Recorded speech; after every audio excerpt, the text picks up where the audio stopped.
Hello everyone, my name is Caleb Whitehead, but you may know me as C-Chizzle.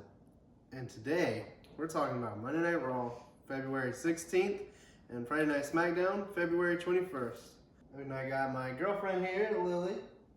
She's been here before, and she's here again. We're almost at the Elimination Chamber. Welcome to Chizzle's Championship Podcast. Maybe one day we'll be okay, but I know that Is there anything... Huh? What? Is there anything that you think is gonna happen?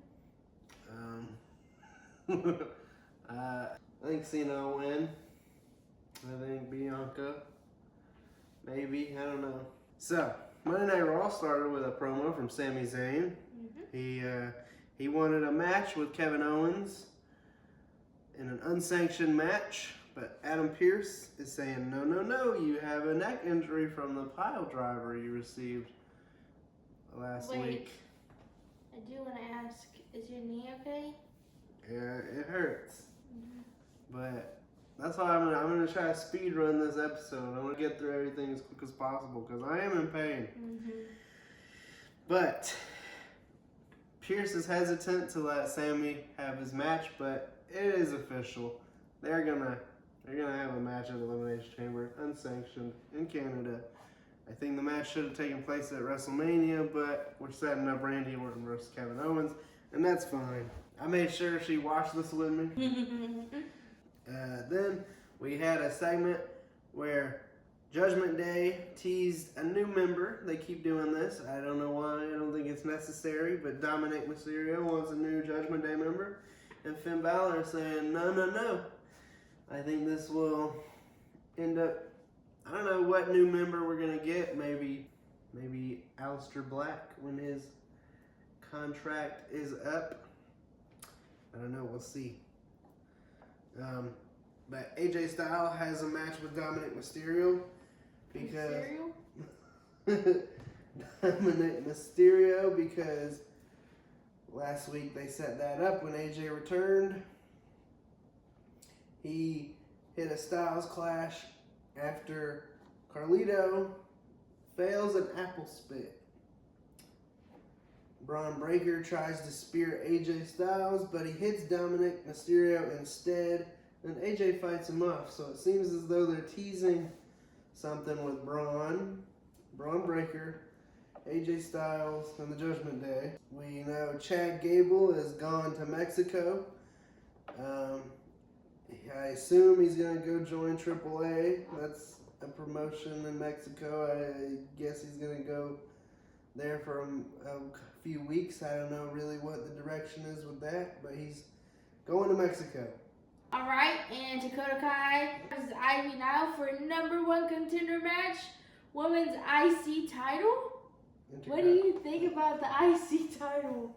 I think that the Intercontinental title is a pointless title, but at least we're doing something with it. You know, this is the first #1 contenders match for the Women's Intercontinental Championship. Yeah. So after the match, Dakota Kai wins, which doesn't even make sense because they fought already and they've been teasing Ivy getting a title opportunity. So yeah. It is true. I don't think Dakota Kai should have won. We got Lyra versus Dakota Kai for the first match. Then they've been teasing Ivy Nile getting a match for the longest. And then to just have her lose a match against Dakota Kai, it doesn't make sense. Yeah. So Gunther cuts a promo. He kind of disses Pat McAfee a little. It's silly. And he better not win at WrestleMania. He better not. I agree. He better not win. I'm going to be mad if... Oh, my goodness. Don't even get me started. Don't even get us started. Yeet Master J. That's crazy. That he... Why did you say that? Because he's cringe. He's cringe. It is cringe. That's why I said that. It is. I hate him. I don't hate him. I just don't think he's a good wrestler. For some reason, they teased Pat McAfee versus Gunther. I don't think it's actually happening. But Jey Uso came to save the day, as he does. And Jey Uso is supposed to be a babyface, and he's super kicking innocent security guys. Come on. It's ridiculous. And next, Penta faces Pete Dunne in a senseless rematch. Not sure why it happened other than the sake of them feuding. Ludwig Kaiser comes out to stand at ringside. And obviously, Penta wins. She's a big fan of Penta. She loves Penta. This was a really good match. And after the match, Ludwig attacks Penta. But Pete starts brawling with Ludwig and Penta. And then Penta just dives onto him. It's pretty cool. And this sets up a random triple threat next week. Not sure. I don't know. The triple threat doesn't make sense to me. It's random. It's for the sake of a feud. This triple threat happening is equivalent to the triple threat at WrestleMania between CM Punk, Roman Reigns, and Seth Rollins. I'm not certain they're setting that up, but it seems like that's the direction they want to go, and I don't want it. I don't like it, but it's probably happening. Why do you like Penta so much? Explain that. You've seen like all his matches. I love the since he first Hispanics. She does. Her family is Hispanic. You wouldn't think it looking at her, but it's true. I'm not even making it up. She's got a whole side of her family that's just Hispanic. Diversity. Diversity. And we love it. They make Christmas fun. Roxanne Perez beats Raquel Rodriguez to qualify for the Elimination Chamber, thanks to Bianca Belair and Naomi, who cost Raquel, obviously. So Bayley and Roxanne Perez will be in the chamber together, and they're feuding. I don't like Roxanne Perez, so that's one Hispanic I will not stand behind. What's wrong with her? Her voice is just so aggy. And she's just not. I do think her acting and her mic skills a little, She just needs to be in, she needed to stay in NXT. Yeah. I mean, I think this is an interesting push. We're seeing her getting pushed all the way to pay-per-views, and she just got here from NXT, so that's something. She needs to be in AEW or something. Something I don't have to watch. I mean, congrats to her for being in the chamber, but. And that was just unexpected. She hasn't even been in the main roster that long to even be in the chamber. Yeah. Valid critiques. I do think the chamber will be fun. I think instead of her being in the chamber, they should have put Rhea Ripley in there. The winner gets to face Rhea Ripley at WrestleMania. Oh, they should put someone else. Maybe Piper. Somebody else better. I mean, I think she's just in there for the sake of her feuding with Bayley. I think we're getting Bayley versus Roxanne at WrestleMania. It is confirmed that the War Raiders will give American Made a rematch eventually for their tag team championships. Don't know when. Karrion Kross, he cuts an amazing promo. He always is. I'm waiting for his first Netflix match. His partners just got released. The New Day has a promo that is interrupted by the LWO, who fight them away.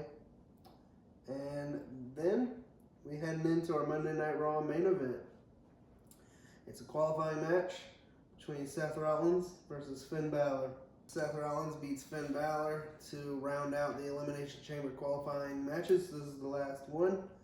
I think we all knew Seth was winning. And the chamber for the men, we got Seth Rollins, CM Punk, John Cena, Logan Paul, Drew McIntyre, and Damian Priest. For the women's, we got Naomi, Bianca Belair, Bayley, Roxanne Perez, Liv Morgan, and Alexa Bliss. Who do you think is winning each chamber? I think it's going to be Bianca. I do too. I think either John Cena or CM Punk. Me too. But I'm going to say John Cena. But I could see it. I could see Logan Paul. A lot of rumors are that Logan Paul is going to eliminate Cena, and then it's going to be Cena versus Paul at WrestleMania. I don't want that. That would lead into CM Punk versus Cody. I don't want that though. So I'm saying John Cena. But I wouldn't be surprised if it was CM Punk.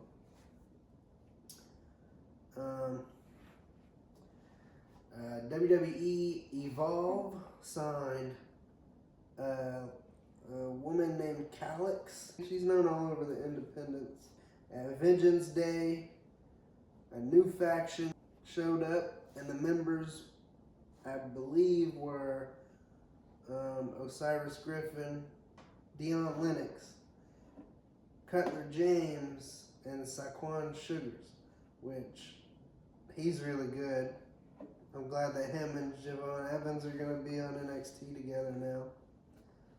Cutler James, he was from that one WWE documentary show they made, Next Gen, back in the day. I don't know much about Osiris Griffin, but I know Dion Lennox. It's weird to see him in this faction because he's been on NXT previously as the nice guy gimmick, and just kind of out of nowhere he joins this group. I don't really know. I'm excited to see what they're all about. They attacked a bunch of people, but I do think that so far the group rounds out. They look a little weak. There's only like 2 guys, and I'm like, I have high hopes in, but Ricky Starks, people were scared they would change his name, and they did. He signed his contract as Ricky Saints. How you feel about that name change? I don't like it. Ricky Starks just matches better than Saints, really. Actually, I don't mind it. It sounds more like a wrestler to me, like Ricky Saints. That's just kind of rolls off the tongue for me. I don't mind Ricky Saints. Yeah, It's better than like changing it to Jimmy O'Floppery, because I would rather them stick with Ricky. A lot of people were scared about that because they trademarked like a whole bunch of names like a week ago, and a lot of people were scared I was gonna go to he was gonna get a really stupid name, but they just kept it simple. I don't mind the name change. Saints, Starks, not too far off. Pretty cool. Carmella, her contract is officially expired. She got taken off TV because she was pregnant, and they silently let her go. Kind of messed up, but they did not want to negotiate contract signings, so The pregnant lady? yeah. So once she had her child, they didn't want her to come back. I don't know. It's kind of weird. Her husband's still employed though, Corey Graves. That we know that whole situation is weird, but this situation makes sense because then now we understand why Corey Graves is a little bit upset with WWE, probably because of the treatment of his wife, the way they handled that. Yeah, there's a lot of the fans are divided on the situation. Some are like, she should be grateful that she even got to work here. There's nothing wrong. They didn't do nothing wrong. And some are like, hey, that's kind of fucked up. Yeah. I don't know. I don't know both sides. I don't know any sides of the story. So, I wish her well. I hope she's doing all right, and I wish her great luck on the future endeavors. And same with Corey, I guess. Moose from TNA was on NXT, and he's gonna challenge Obafemi at Roadblock, and that is gonna be fun. Moose versus Obafemi, that will be 2 trucks colliding. I'm excited for that. Obafemi's obviously gonna win, but that'll be good.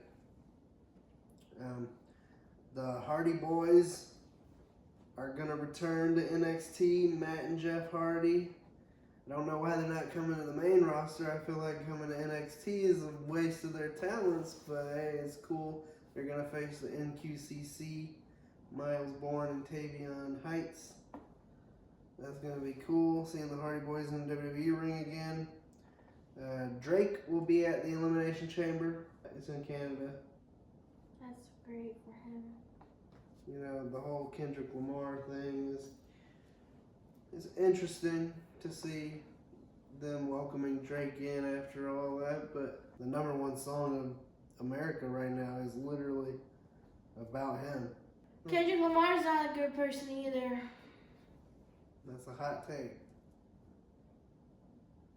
The NXT Women's North American Championship is going to be unified. I think it's stupid. Why did y'all introduce the Women's North American Championship if you are just gonna put it up for unification. Doesn't make sense. It's stupid. It's gonna be Stephanie Valkyrie versus Julia. Why'd you make Julia the champion? Just to make her a transitional champion?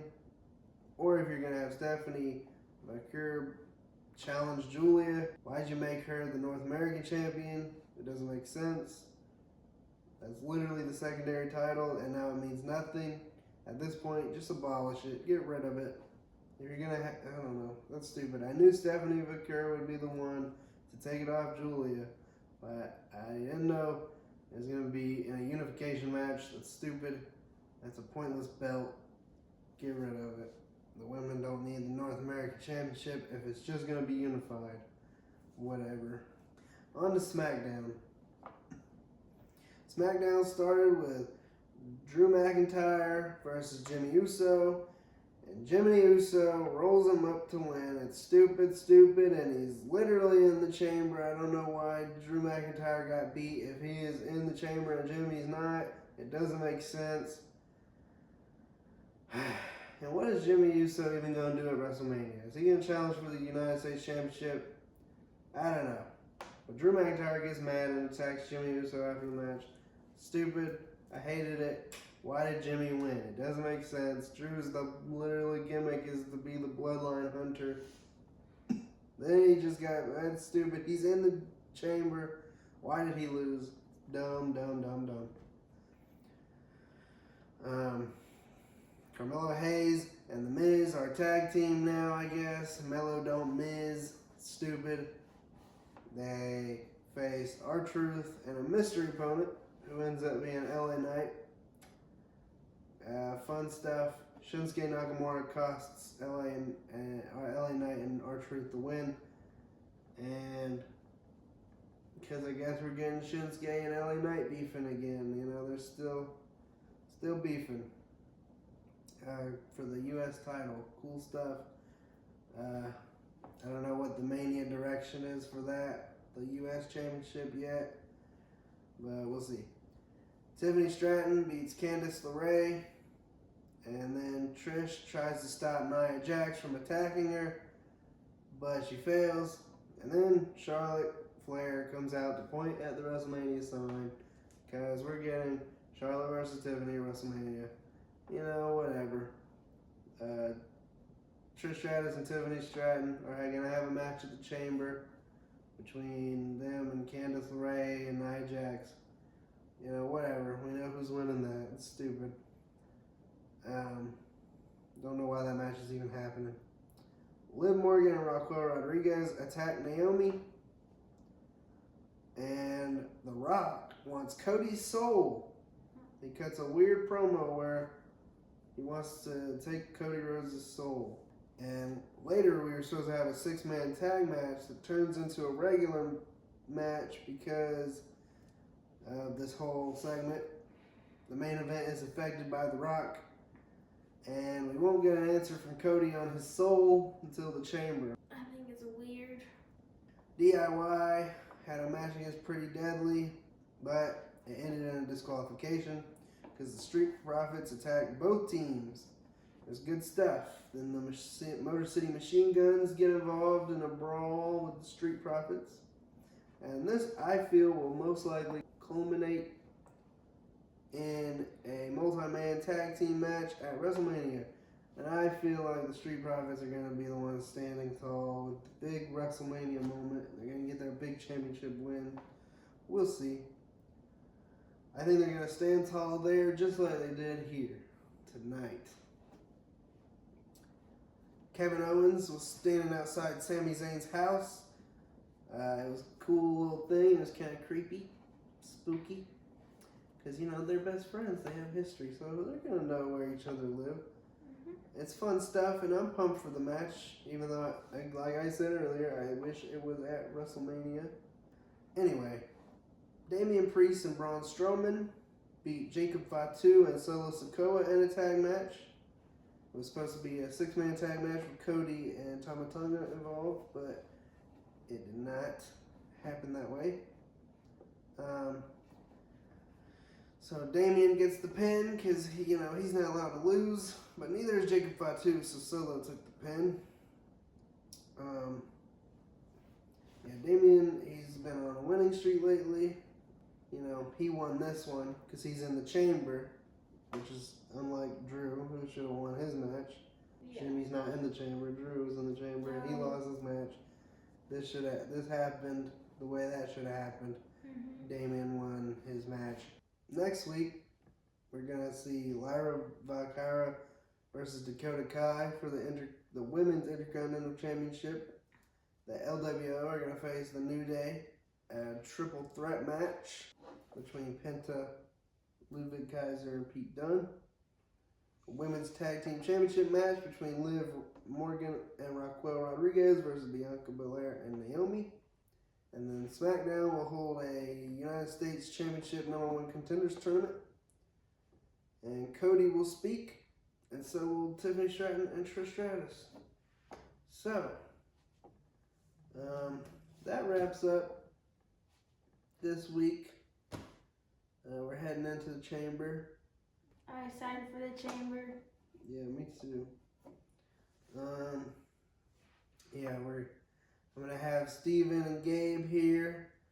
I'm having Gabe on the podcast next week, and I'm gonna have them both here on the podcast for the chamber.